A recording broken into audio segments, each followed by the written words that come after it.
And I'm Paul. And we are business as usual. Welcome, folks. Yes. How was your weekend? My weekend was great. Yeah, what'd you do? What did I do? Went to church on Sunday, Okay. and Hello. Saturday I forget. I completely forget. It went fast. I'll give you My, that. how time flies. Yeah, it was very relaxing. Well, I had a fabulous weekend and I'm dying to share, so I will. Uh, so I did a lot of music this weekend. And I have a friend who is a producer. You know, I used to manage jazz clubs. Hmm. I'm a born artist, but I got into the restaurant industry out of desperation. I ended up in a small town. My boyfriend left me and I had to get a job. So I learned how to wait tables. And when I came back to New York, I started managing restaurants and I ended up, GMing in jazz clubs. And so I've met lots of agents and musicians and producers and some of the best I have sat in on, particularly Afro-Cuban jazz and straight ahead jazz and contemporary, some really great stuff. So I have a friend who has a company called Harlem Late Night Jazz. Oh, I wish I'd called her and she could have been on. But I kind of supported her this weekend and I went to all of her events and I played chauffeur. And I just was kind of like troubleshooting as the assistant Hmm. for whatever she needed. And so New York is doing this late night market where they take an area that's kind of desolated, which happens to be under the highway here on the Upper West Side, Harlem area, and Sure. they've transformed it into vendors and food. And she got the contract for the music. And Hmm. so, being part of her putting all of this together, musicians, how it flows, who's getting paid. They are non for profit. So they get lots of grants. And I thought, well, that's really great. I noticed that she doesn't really worry a lot about, like, her job is really putting together these programs Hmm. because they're funded. But she's actually had to stay with me for like a week or so in the past before she became a New York resident. And Right. I watched how she worked. And it was no joke. I mean, she was literally on social media and her computer all day, all night long. And it's so interesting because once she puts on the mini skirt and the little jacket and the high heel shoes and the stockings and she gets up and does her thing, it just looks like it's so fluid and, effortless. So only I know what really, like, I was just really examining that. The show was so great. I went to 3 shows this weekend that they produced throughout the area. So I just wanted to, and I know that you're a musician. Yes. Hmm. So I just wanted to touch on, like, musicians haven't been working for a while or any kind of performing artist. I'm in New York, so Broadway's opening up again. I've got a friend that manages theaters. She manages, I think, one of the big name theaters down on Broadway. And they've been in tech rehearsal for the last week and they're Hmm. opening this Friday night. So what does that look like? How are performers like, how do they make money? How do you put it all together? Does somebody put it all together for you? It's very, very intricate. It is. It just depends what if you're talking about putting an event together or if you're putting um, like a promotional event with musicians in it. Um, if you're a business owner and you have musicians as part of your event, that I mean that's actually a really common thing. Um, and you kind of have to have it just depends what kind of musicians you want. If you have Mm. like a rock band there, which is different than like a wedding per se, which you get maybe like a string quartet. Ooh, weddings. Okay, Oh yeah, okay. DJ, which DJs would argue that they're musicians, but I DJ weddings and I tell you, all you're doing is pressing play and reading the crowd. That's pretty much it. Yeah, Um, I don't know if that's an argument. right, An argument on his side. How about that? right. Well, so how do musicians, like, how do you structure your business as a musician or as a performing artist. I've been an event planner for 20 plus years. So yes, I get to make the decisions, I make the offer. But musicians are out there winging it on their own. Performing artists are out there trying to get gigs on their own. What are some of the best ways to seek out a gig, and how do you decide or what offer you're going to accept, or what you're going to ask for? Mhm. Well, when I was at Berklee College of Music in Boston, um, we had a class where we talked about this, Mm, and we heard some pretty good ideas. One of the things is uh, actually befriending the owners of these businesses. So I'm in a ska band, which, if you don't know what ska is, it's like Jamaican music meets punk rock, and it was very big in the 80s and 90s, late 80s, I should say. And it kind of died out, but you're looking at bands like the OC Supertones, Real Big Fish, things like that. So our ska band, we play up in Evansburg, Pennsylvania, at a little, it's a new business. It's called Lloyd Street Brewery. And the band has befriended the owners because of our bass player. And that's actually how we found him. So we've played there maybe 3 times, and they actually paid us like 25 bucks a piece just to play for an hour. Um, and they gave us free beer, which was, which was nice. But that's a specific instance of a band playing at a venue that that's not its main source of income, is bringing entertainment, but we're kind of a show that attracts people to the place of business. Um, so you're kind of like marketing or advertising for the business, mhm. and it sounds like they used a bit of a barter system to also pay you, which is brilliant. I know musicians work for meals. I've actually seen that kind of structure where we've had a piano player come in and play for dinner and a glass of wine. So I would that do always that. works. That's Yeah, good. You would do that? Yeah, yeah. you would do that. So, Well, it gets you experience as well, though. Yeah, would a seasoned artist do that? What do you think? oh yeah, absolutely. Especially if you're in like a big city like New York or Philadelphia or Atlanta, Hmm. or on the West Coast and San Diego and Hollywood. People are always doing those sorts of what I would call busking jobs. So busking is basically performing for money on the street. Um, and Oh, I, I've so I never. have a little thing I That's do. I'm a trumpet player, and it's my brand is called Lo-Fi Trumpet Guy. So lo-fi music is basically a mixture of hip hop and smooth jazz kind of meshed together, and it's very relaxing and chill vibes. I would say it's like sounds like elevator music almost. Oh, I Um, want to hear this. Do you have your trumpet with you? Will you play for us? I don't have it Do you today, have? Okay. but if Okay. you go to YouTube and you look up lo-fi trumpet guy, or you go to paulcasserly.com, you'll see lo-fi trumpet guy merch. And Lo-fi. Did it- you make that up? Lo-fi trumpet guy, or is that a yeah, genre? Is that a niche? lo-fi itself stands for low fidelity. So the concept was, back when they had record players and it was kind of a scratchy sound, Mm. um, modern music production techniques, they actually recreate that electronically in this music. So you would put like record scratches and maybe the sound of rainfall in the background, some white noise. It's just very relaxing music.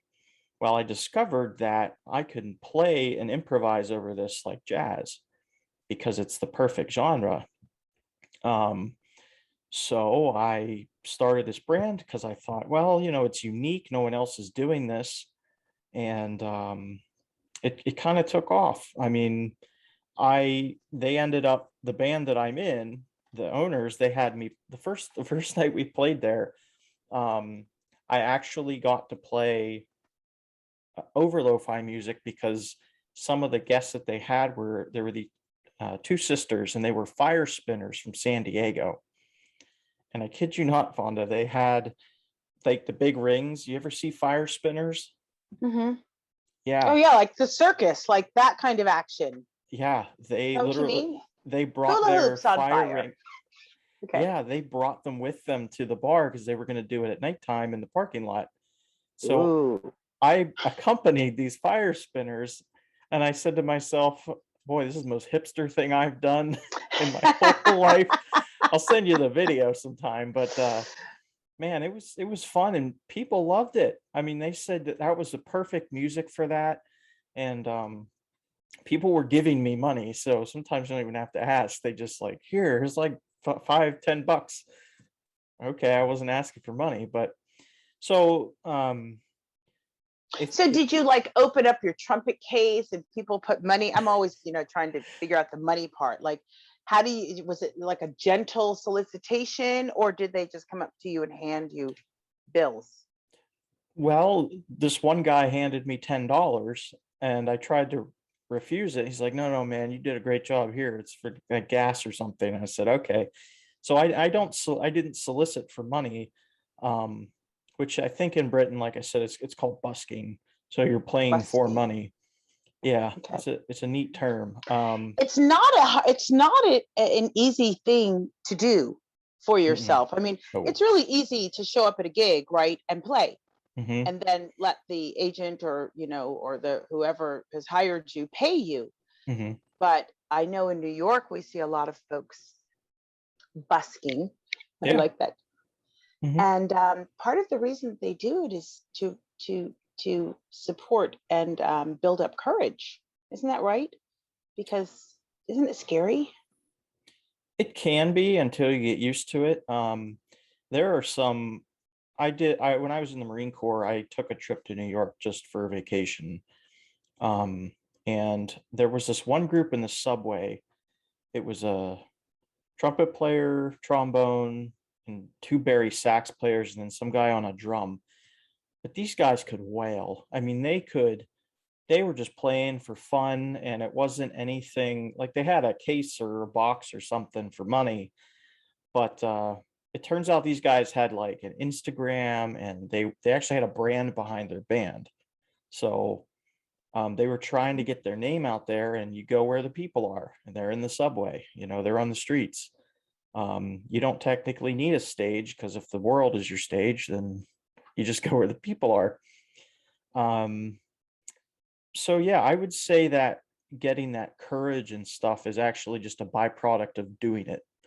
Um, you have to sum up the courage to let people judge you and realize it doesn't affect you in whatever way. You know what I mean? So Right. So that you don't, it doesn't matter how the audience receives you, you are doing your craft, and that should be the joy. yeah, yeah. I mean, I get joy just from performing. Mm. Um, you got to eat. So if you're a musician and that's the only way you make your money is by busking, then by all means, you should work hard at it. But um, at the end of the day, music is never a job. It should never feel like a chore or work. Um, and you see that a lot in like professional circles with like uh, professional orchestras and jazz. Well, there's not really too many professional jazz bands anymore, but cruise ship performers, things like that. They're playing for money. Um, and it's hard. It's just like with anything, Vonda. If you do something that you're passionate about and it turns into your career, you have to guard the passion part of it because you could get bored of it, frustrated with it, and then that passion starts to dwindle and you lose your efficiency or your spark, I should say. You know what I mean? So Well, how does, okay, so I like uh let's talk about the musicians, and because that's your expertise. I call myself a born artist, and I know that I went in a completely different direction. The idea of like soliciting my work or showing my work mhm. for approval to be accepted scared the bejesus out of me. Like that was just, it was like splitting myself open and putting myself out on a table. Like it just was very scary. So that's why I said it takes a lot of courage. but then how do performing artists, what are some of the ways that performing artists can seek out work? You know, I really want to, lean into that. I like the idea of befriending owners and clubs, and I've Hmm. seen that. You know, I'm the person Hmm. at the door, so I've seen people coming in thinking that they know the owner of, Birdland, and like, and Yeah. you've got to Hmm. treat them with the respect that they deserve. Right. Meanwhile, the owner's like, I don't remember that person. You know what I mean? So, but that Right. is definitely one of the ways. Um, but as far as like, musicians can't afford marketing, so to speak, because usually they're working gig to gig. Hmm. Here in New York, a lot of times what musicians are doing is they're doing other things to support their life and trying to build their career as a musician so that they really can do their passion full time.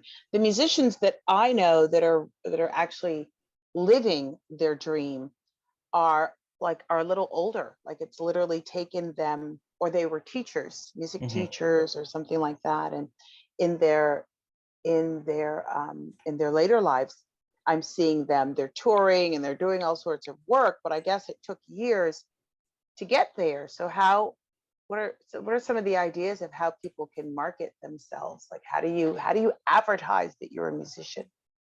Well, I forget which rapper said it. I want to say it was Kanye West or it was, I don't know. Um, but basically he said, I'm not a businessman. I am a businessman. So, and Mhm. what he meant by that is if you're an artist, you have to act like a business owner. But so you yourself as the artist or your group is a business. If you treat it like that, you're off to a good start. Um, and what do businesses do? Well, they promote themselves and they also pitch sales. So you're marketing and selling. Um, and if you think of it that way, when you're marketing as a marketer, you're basically getting your name out there. Uh, the more notoriety you have, the more people will want to hear your music. They want to bring you in and say, hey, you guys are really popular. Let's have you play a show on Friday night at 7 or something. Um, so you'll attract that business, those offers. Um, but there's also the sales side of it where you have to kind of put yourself out there and ask. So just like, you know, if you're an employee at a shoe store and someone comes in and they come into contact with you, you kind of have to sell them a shoe, right? Because you get commissions. Just same with a band. So if a band is they're getting known, but they're not quite, they need some more venues. Usually it's a manager. If they don't have a manager, then maybe the band leader will do it. They'll call businesses and say, hey, we're a band, we've played at such and such places. Um, can we, do you have any slots open that we could play? And then once you start playing a show or two and it's bringing that business more business, then you could say, hey, uh, can we get paid for this? So that's when you make that pitch. Um, you, I would say you have to kind of do a demo show at first. That's a pretty, Demo. Let's talk about that. yeah, So do you think it's worth it for people? I know that it is. Let me just say that. You need to have if you're a photographer or a videographer, you need to have a reel. If right, you're a musician, you need to have a CD. You right, need to have some kind of sample to leave behind. right. Um, I would say, yeah, I mean that's twofold. You need a demo because if you have a website or you have a SoundCloud account, your music's on Spotify, people can listen to your recordings. As far as live performances go, the first show that you do at a venue, let's just say it's a bar. If your band plays at a bar or you're a singer with a backing track or whatever it is, um, and you're helping that business attract. So you're basically a marketer for the business. You're the promotion. You're the reason people come to that place of business and buy the beer, buy the whatever. Um, you the first show you're probably gonna have to do for free. Okay. Unless you're so well known that people will pay you. Like back when I was at Penn State, which is a college, of course, Penn State University main campus, they brought the band MGMT. Have you ever heard of them? No, but Um, who am I? I'm old. that's okay. Well, MGMT was I'd say they were like not a punk rock band, but kind of a grunge sort of band. Um, Okay. and Penn State had to pay MGMT probably like $500,000 just to show up and do a concert for the students. It was on one of the Wow. lawns and it was free for us. Hmm. Um, but MGMT didn't get paid $500,000 for that specific concert just because they asked. They were well known. So you want to get to the point where people are like asking you to come and play and perform. Um, and of course, you have to be a good musician. And so the demo reels and stuff on there, they're really good for um, a record label. If you're promoting your music and you want to see if you can get signed, they listen to those. I would say businesses don't generally listen to those to make determination. Um, they would just go based off of notoriety, and some will just take anybody who can play anything. But the more, I would say in New York, the more established businesses want good artists and musicians to play. Am They I? do. Yeah. Yeah, So. absolutely. I can remember musicians dropping their CDs at the door all the time. And so the owner would have a stack of CDs on his desk. So Jeez. then, but it's kind of like resumes. Mm-hmm. You drop off a resume. So the manager, whoever, the owner's got a stack of resumes. What makes your resume stick out in a stack of 200 resumes? So Mm-hmm. I would use a lime green paper for my resume, or a Right. hot pink fuchsia. As an Mm-hmm. artist, I was like, it's got to look different on the desk. I feel like the same thing happens with performing art. It's like, how can you be seen? So yes, you can drop off a reel, you can drop off a CD, but will it be seen? Mm-hmm. Um, the idea is, once you've captivated somebody's attention, then you need to be prepared to have something to send them so that you can broaden the interest once you've captivated their attention. But the captivation part is key. It is definitely a full-time job if you really Yeah. want to be able to live off of your passion. And so, being in the industry that I'm in now, in the financial industry, I have been able to see, and I've actually sat, at the table with agents and producers, and grants are really an incredible way to go, especially for artists. So for those folks that have never thought about it, or you thinking like, well, it's just me and I don't really have it together yet, that's what grants are for. Grants Mm-hmm. are there to help you get it together. And I want to say that, as well as tech-based businesses, Right. um, artists it's the next leading potential for grant opportunities. So please consider looking for grants, even small grants. I know ballet dancers that have been able to get grants in the past, just to teach, and teach a dance class or two at the YMCA, and really get decent funding to do what they love. Continuing the grant. Now, see, grant writers are expensive. Mm-hmm. Doing a reel or doing a demo, it costs money. So now we get into, well, how am I going to afford to create the path in order to be able to put myself out there for people to know who I am? And so I've seen lots of creative ways that I'm happy to share. You absolutely said it. You show up and you do it for free. You show up at somebody's event or birthday party, and you bring your friend who, your trio, and you play their brunch for free, or Mhm. I've had this, I've actually done this with folks very, very often. Um, or, I remember a comedian.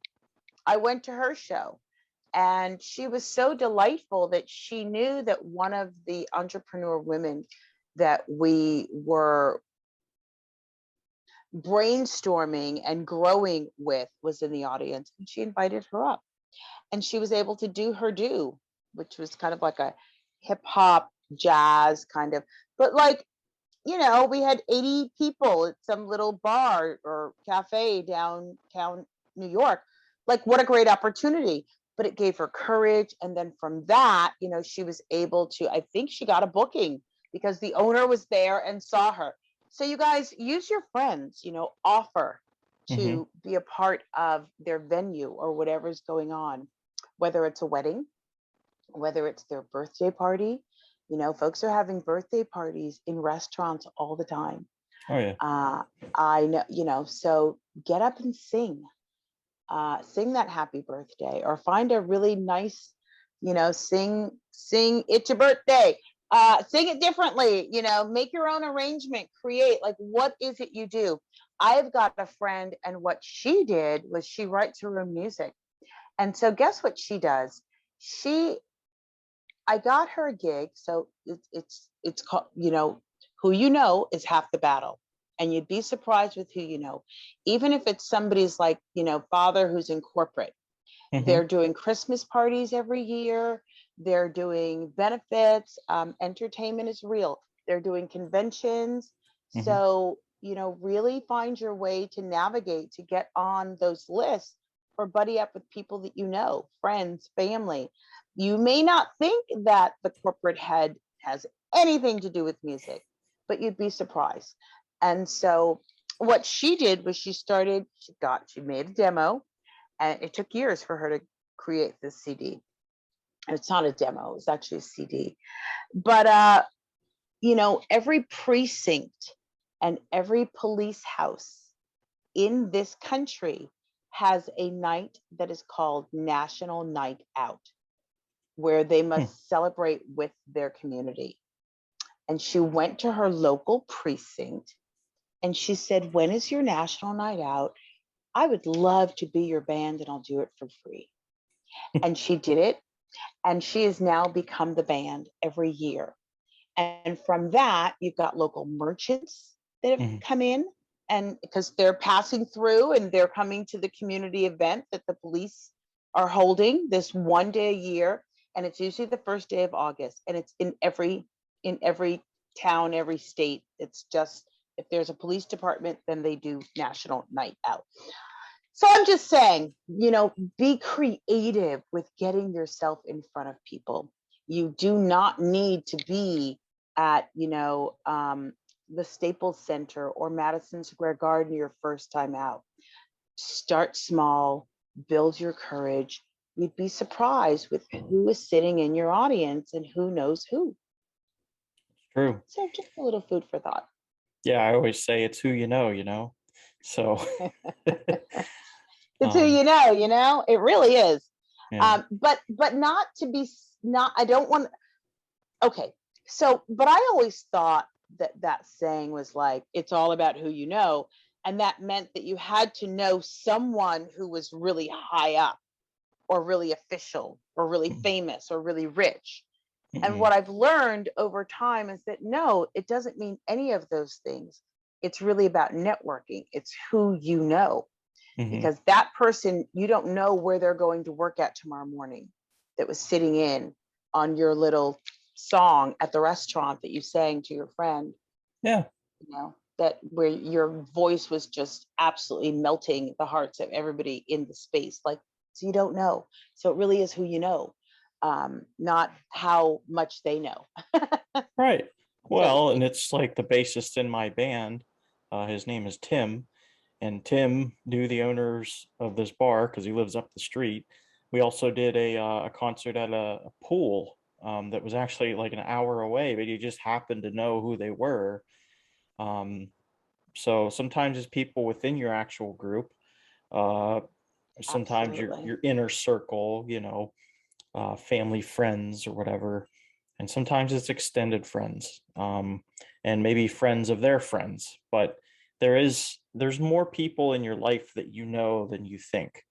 Than you Um, think. right. And everyone's in an industry, so someone's got to know someone, right? Agreed. So, Yeah.